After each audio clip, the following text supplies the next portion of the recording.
हजरत ख्वाजा गरीब नवाज के बहुत सारे मुरीद हैं, जिनमें से एक मुरीद ऐसे बहुत खास हैं जिनका नाम हजरत कुतुबुद्दीन बख्तियार काकी है, जिनका मज़ार दिल्ली में है, महरौली शरीफ में। दिल्ली में एक जगह महरौली है, वहां पे कुतुबुद्दीन बख्तियार काकी का मज़ार है। ये आपके मुरीद खास में से थे। सुभान अल्लाह, ये आपके मुरीद खास में से थे। हजरत ख्वाजा गरीब नवाज जब दिल्ली में थे, हजरत ख्वाजा कुतुबुद्दीन बख्तियार काकी आपकी खिदमत में रह करके वक्त गुजारा, मगर जिस वक्त जाने का वक्त आया तो हजरत ख्वाजा गरीब नवाज ने हजरत कुतुबुद्दीन बख्तियार काकी से कहा कि कुतुबुद्दीन, मैं अब यहां से जा रहा हूं, अब हमें जाना होगा अजमेर, राजस्थान जाना होगा, अब दिल्ली तेरे हवाले करके जा रहा हूं। उस वक्त बादशाह कौन था मालूम है दिल्ली का? उस वक्त शमसुद्दीन अल्तमस बादशाह था। उस वक्त जो बादशाह था उसका नाम शमसुद्दीन अल्तमस था। वो भी अल्लाह के वलियों में से आते बादशाह जो थे। बहरहाल हजरत ख्वाजा गरीब नवाज ने हजरत कुतुबुद्दीन बख्तियार काकी से कहा कि अब मैं जा रहा हूं दिल्ली तेरे हवाले। पीर की जुदाई थी, बहुत रोए। हजरत कुतुबुद्दीन बख्तियार काकी बहुत रोए, मगर जब वक्त आ गया, जाने लगे, ख्वाजा गरीब नवाज ने कहा, कुतुबुद्दीन जा तो रहा हूं, मगर तेरे ऊपर अगर कोई मुश्किल वक्त पड़े, क्योंकि कुतुबुद्दीन बख्तियार काकी ने कहा था कि जब भी कोई मसला दरपेश होता है, हुजूर आप होते हैं, सामने होते, हल फरमा देते हैं, मगर जब आप चले जाएंगे तो उस वक्त हमारा क्या होगा?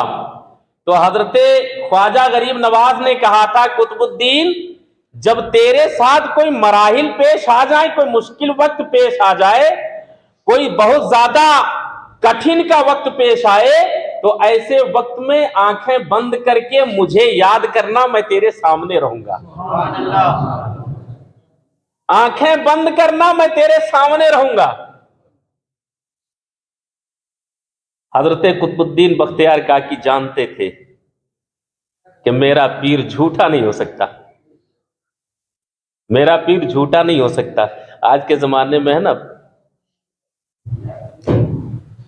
पीरों की भी बुराई करने के लिए माइक बंद करना पड़ता है। कौन से पीर? जो पीर नहीं पैर हैं, उनके मुरीदों से पूछो तुम्हारा क्या हाल है, कहने लगे पीर साहब ने बताया था मगर मेरे समझ में नहीं आया। अक्सर लोग कहते ना, अक्सर लोग कहते हैं कि पीर साहब ने बताया था मगर समझ में नहीं आया। अबे वो पीर ही क्या जो रास्ता बताए समझ में ना आए?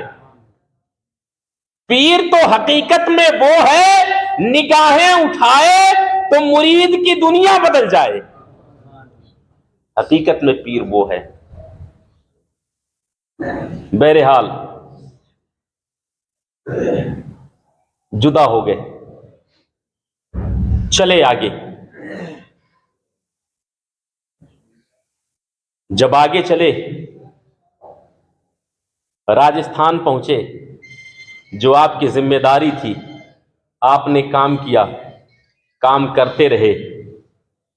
और इधर दिल्ली का मामला यह था कि शमसुद्दीन अल्तमस जो था वो हजरत कुतुबुद्दीन बख्तियार काकी को जानता था कि ये अल्लाह के वली हैं, इसलिए अपने तख्त पर अपने बराबर में बैठाया करता था। सुभान अल्लाह, अपने तख्त पर अपने बराबर में बैठाया करता था। अब जितने वज़रा थे ना, वजीर लोग, सब लोग देख के हसद की बुनियाद पर बहुत जलते थे। ये एक फकीर गुदड़ी पहना हुआ, इसको अपने बराबर में बैठाया, लोगों के समझ में नहीं आती थी। आज के जमाने में ना कोई फकीर हो और गुदड़ी डाला हो, गंदे मैले लिबास, गंदे तो नहीं मैले लिबास, दुनियावी एतबार से, हकीकत में गंदा आदमी वो होता है जिसका अंदरूनी ज़हनीयत गंदी हो, है कि नहीं। कपड़ों से पहचान नहीं लगाई जाती। कपड़ों से पहचान कभी तकरीबन 600 साल पहले कहीं किसी ने लगाया था। तो जब वो मस्जिद में आए और आके आगे बैठ गए, लोगों ने कहा यहाँ फकीर की जगह नहीं, बादशाह की जगह है। कहने लगे अच्छा, एक सब पीछे चले गए। कहने लगे यहाँ फला साहब की जगह है। एक सब और पीछे गए, कहने लगे यहाँ फला साहब की जगह है। ऐसे एक सब पीछे होते होते मस्जिद के बाहर निकल गए। जब मस्जिद के बाहर निकले ना, और उनके जलाल का आलम यह था कि जब मस्जिद के बाहर निकले, इमाम साहब ने कहा अल्लाह अकबर, रुकू में गए, तो मस्जिद से कह रहे तू क्या खड़ी खड़ी तमाशा देख रही, तू भी रुकू में जा। फौरन मस्जिद रुकू में चली गई थी। जितने आदमी थे सब दब गए। वो मालूम कौन थे? हजरत साबिर कलियरी थे। सुभान अल्लाह। जिनके जलाल का आलम यह था कि आंखें उठाते तो 12 किलोमीटर दूर तक लोग जल के राख हो जाया करते थे। यह आलम था। तो बहरहाल में हजरत शमसुद्दीन का वाकया मैं बता रहा था कि लोग हसद की आग में जल के कहने लगे कि इस बंदे को किसी तरीके से यहां से हटाना चाहिए। आपस में बहुत मशवरा किया, बहुत सारी तदबीरें अपनाई, नहीं मामला बन पाया। बहुत कोशिशों के बाद एक फाहिशा औरत को तैयार किया, बदकार औरत को तैयार किया, और तैयार करने के बाद उस औरत ने कहीं और जाके हरामकारी की। उसको हमल रुका, और जब हमल 7-8 महीने का हो गया, जाहिर हो गया, लोग देख करके अंदाजा लगाने लगे कि इसको हमल है। बहरहाल जब जाहिर होने लग गया तो वो औरत आई शमसुद्दीन अल्तमस के पास, जो बादशाहत की कुर्सी पर बैठा हुआ था। जब बादशाहत की कुर्सी पर बैठा, दरबारे आम लगा है, औरत आई, कहने लगी खैर हो महाराज की। कहने लगे क्या मामला है? कहने लगे मामला यह है कि मैं बर्बाद हो गई। कहा कैसे? कहने लगे आपके बराबर में जो बैठे हैं ना, इन्होंने मेरे साथ बदकारी की है। अल्लाहु अकबर। हजरत कुतुबुद्दीन बख्तियार काकी पर इल्जाम लगा दिया। कहने लगी इनका जो बदकारी का नतीजा है वो मेरे पेट में पल रहा है। अल्लाहु अकबर। हजरत कुतुबुद्दीन बख्तियार काकी ने जब सुना, शर्म से पानी पानी हो गए, सिर नीचे आ गया। अल्लाहु अकबर। कोई भी आदमी होगा, अगर सही पर बात होगी और उस पर कोई इल्जाम लगाया जाएगा, तो या तो वो सब्र कर लेगा, और या तो उसके पास एक ऐसा हथियार है कि मौला मैं तो सब्र कर रहा हूं, इसका अज्र तू अता फरमा दे। है ना, यही हथियार है ना। अल्लाह के वली थे, सब्र करने वाले थे। निगाहें नीची हैं, आंखों से आंसू आ गया। शमसुद्दीन अल्तमस ने कहा कि हुजूर, आपके ऊपर यह इल्जाम लगा रही है, क्या यह सच है? हजरत कुतुबुद्दीन बख्तियार काकी ने आंखें बंद करके सिर तो हिलाया, मगर बोल ना सके। अल्लाहु अकबर। बोल ना सके, जबान खुली नहीं, सिर्फ इसलिए कि जो बंदा दिन और रात हमेशा अल्लाह ही अल्लाह करता हो, अल्लाह और उसके रसूल की रजा पे जिंदगी को कुर्बान कर चुका हो, उस बंदे पर अगर कोई इल्जाम लगा रहा होगा तो उसके दिल पर क्या बीत रही होगी। आंखों से आंसू का कतरा, सिर हिलाया नहीं। शमसुद्दीन अल्तमस अगरचे बादशाह था, अगरचे हकीकत जानता था, अगरचे दोस्त था, अगरचे हकीकत उसके सामने थी, मगर सामने एक रियाया है, उसने शिकायत की है, इसके लिए उसको इंसाफ करना था। तो शमसुद्दीन ने कहा कि कुतुबुद्दीन साहब, आपके पास कोई सबूत है? कोई सबूत है? कहने लगे मेरे पास कोई सबूत नहीं। मेरे पास कोई सबूत नहीं। औरत से कहा तेरे पास क्या सबूत है? कहने लगी मेरे पास मेरे पेट के अंदर बच्चा है, वो सबूत है। शमसुद्दीन अब फैसला करने पे आए कि फैसला करें तो क्या करें। इधर कुतुबुद्दीन ने आंखें बंद की और एकदम से अचानक पीर मुर्शिद की बात याद आई कि कहने लगे, सोचने लगे कि जब मेरे पीरो मुर्शिद राजस्थान जा रहे थे तो उन्होंने मुझसे कहा था कि जब कोई मुश्किल का वक्त पेश आए तो कुतुबुद्दीन मुझे दिल से याद करना और पुकारना, तो मैं तेरे सामने खड़ा होऊंगा। अब इससे ज्यादा मुश्किल का वक्त और कौन सा होगा? इससे ज्यादा मुश्किल का वक्त और कौन सा होगा? आंखें बंद की और अपने दिल में कहा, या पीरो मुर्शिद मदद फरमाइए, आज हमारा बेड़ा पार लगाने वाले आप ही हो सकते हैं। खुदा हो सकता है, बाकी तीसरा और कोई नहीं हो सकता। जब आंखें बंद करके आपने अपने पीरो मुर्शिद को याद किया, आंखें खोली, तो क्या देखते हैं? हजरत ख्वाजा गरीब नवाज सामने खड़े हैं। हजरत ख्वाजा गरीब नवाज सामने खड़े हैं। कहने लगे कुतुबुद्दीन रोता क्यों है? परेशान आखिर क्यों है? इतनी परेशानियां ने तुझे घेरा है, तेरे आंखों में आंसू क्यों है? हजरत शम्स कुतुबुद्दीन बख्तियार काकी ने फौरन कदमों में गिर करके कहा, पीरो मुर्शिद, इज्जत व आबरू दांव पे लगी हुई है और आपने कहा था मुश्किल का वक्त हो तो मुश्किल के वक्त में मुझे याद करना। मैंने आपको याद किया, अब आप आ गए हैं, आप ही फैसला फरमा दें, आप ही फैसला फरमा दें, आखिर क्या करें? हजरत ख्वाजा गरीब नवाज ने कहा, खामोश हो जा, कोई मसला नहीं है, 1 मिनट का काम है, हल कर देता हूं। सुभान अल्लाह, 1 मिनट का काम है, हल कर देता हूं।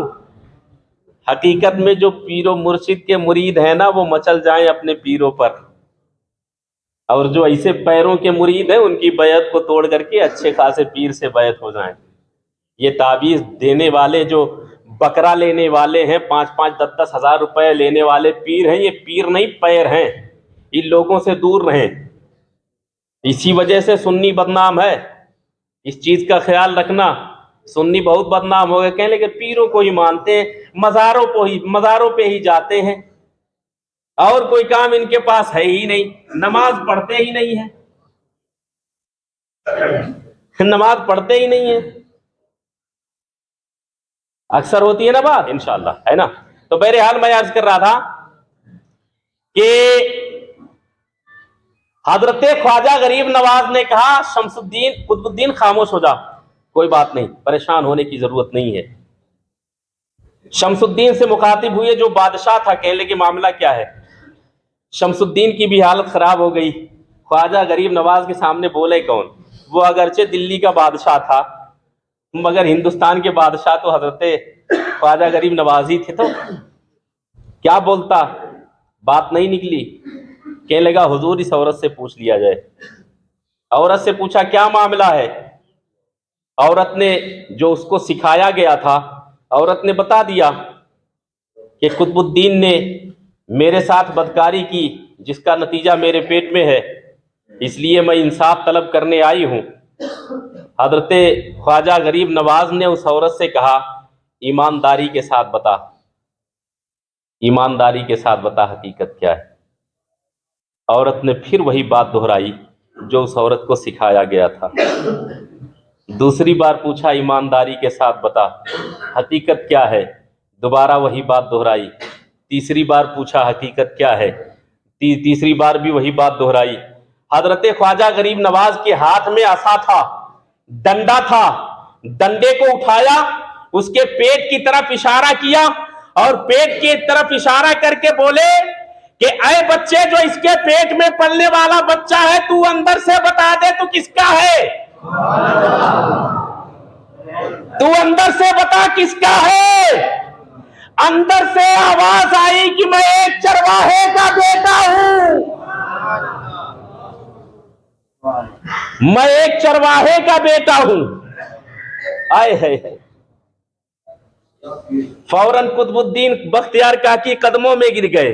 आज अगर मेरा पीर ना होता तो मेरी इज्जत तो दांव पे लगी थी ना। मेरी इज्जत तो दांव पे लगी थी। फिर उस औरत ने जब बकना शुरू किया है कि फला फला आदमी मुलव्विस थे, उन्होंने मुझे सिखाया तो मैंने ऐसे ऐसे सारे काम किए। जब एक मुरीद सच्चे दिल से अपने पीर को याद कर ले तो पीर उसकी मदद को आ जाए, उसका पीर उसकी मदद को आ जाए। एक मुरीद बहुत जहन को हाजिर करके, आज के जमाने में लोग कहते हैं ना, लोग कहते हैं या गौसल मदद, ये कहां जायज है? मैं बताता हूं कहां जायज है।